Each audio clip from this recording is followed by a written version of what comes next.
Whenever you have political conflict, such as the one that we have now between Russia and Ukraine, but also in many other conflicts around the world, it has always proved to be right to try again and again to solve such a conflict. We've spoken at some length about the Iranian conflict. Here too, we are expected to try time and again. And there's always a point where you say, well, all of the options are on the table. We've gone back and forth, but then one has to think again.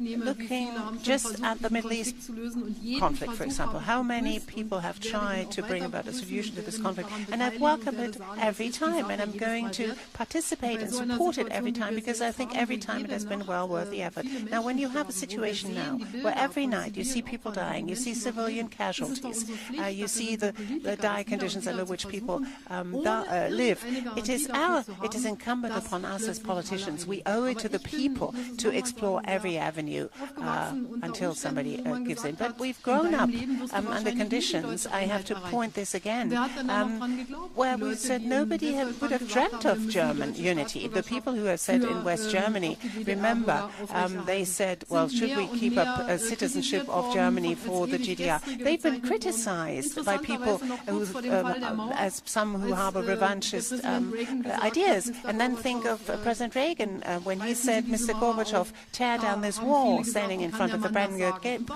Many people said at the time, how can he possibly say that? But it was right. We have no guarantee. I cannot give you a guarantee for the outcome of the Wednesday talks or for other talks. And maybe nothing will come out of it, but then we're called upon again to think about a new possibility. And since we thought about every step of the way, will this be effective or not, we will continue to do so. A lot of things have to be thought about, and I'm very glad that with the American president, I've always been able to put all of the cards on the table and discuss the pros and cons. In my speech in Munich, I gave you clearly where I stand, but we'll continue to try it.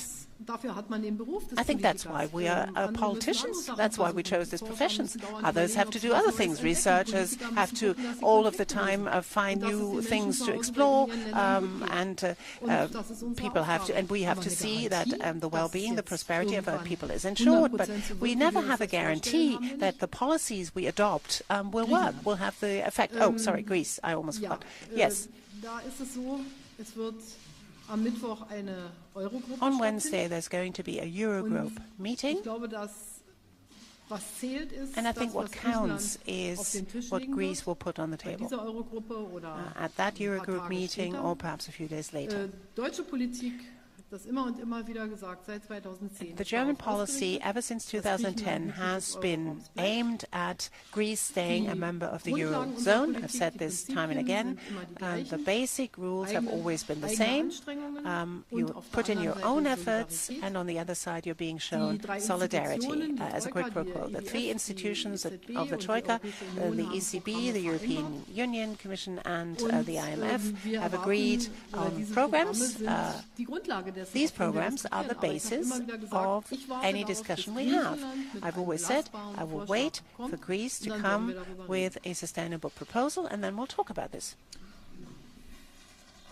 The point Angela made, I think, is right, which is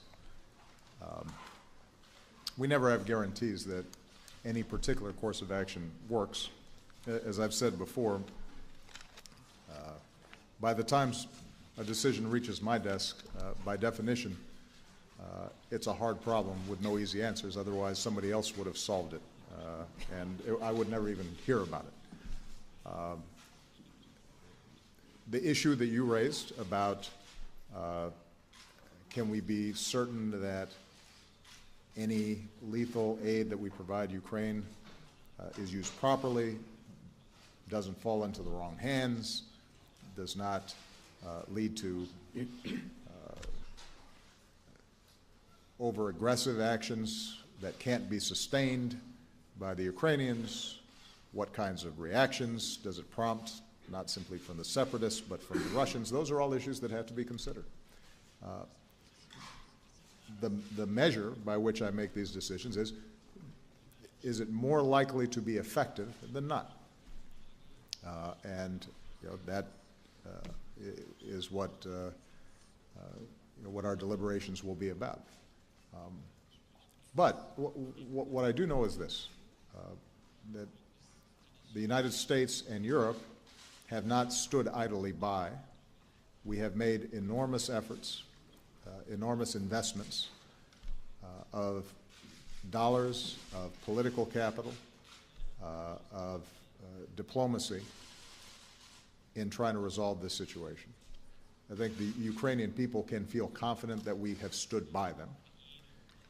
People like Vice President Biden and Secretary of State Kerry have spent countless hours on this issue, as has Angela and her team on the German side. And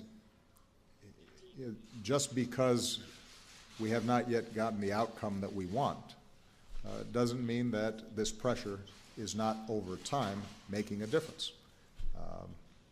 I think it's fair to say that there are those inside of Russia who recognize this has been a disastrous course for the Russian economy. I think Mr. Putin is factoring that in. But understandably, until the situation is entirely resolved, we're going to have to keep on trying different things to see if we can get a better outcome. What I do know is that we will not be able to succeed unless we maintain the strong transatlantic solidarity that's been the hallmark of our national security throughout the last 70 years. And I'm confident that I've got a great partner in Angela in maintaining that. All right. Thank you very much, everybody.